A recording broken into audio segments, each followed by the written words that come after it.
ថ្ងៃមកហើយអូនប្រងើយនឹងបងមិនដឹងនួនល្អងមានបំណងយ៉ាងណា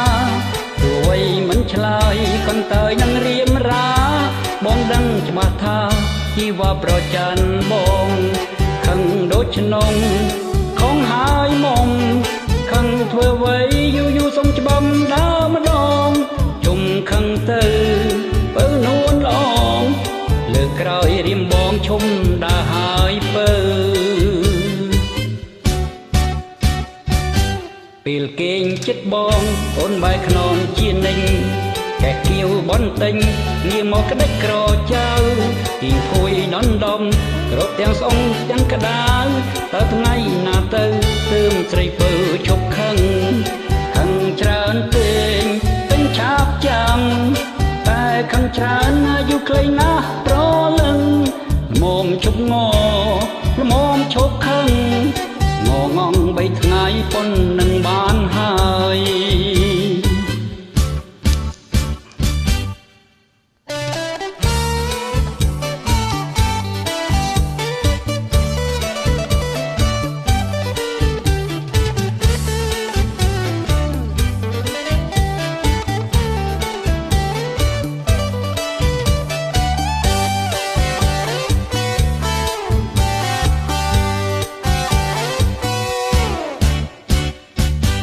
3ថ្ងៃមកហើយអូនប្រងើយនឹងបង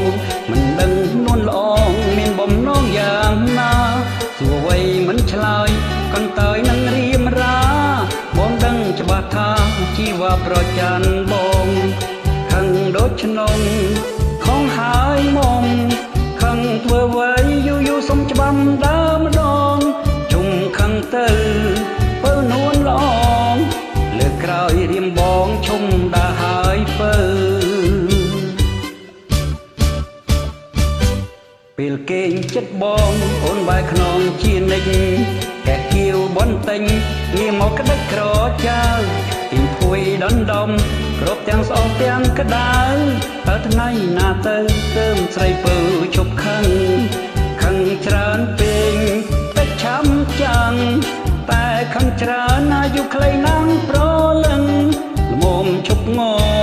ល្មមឈប់ខឹងង3ថ្ងៃប៉ុន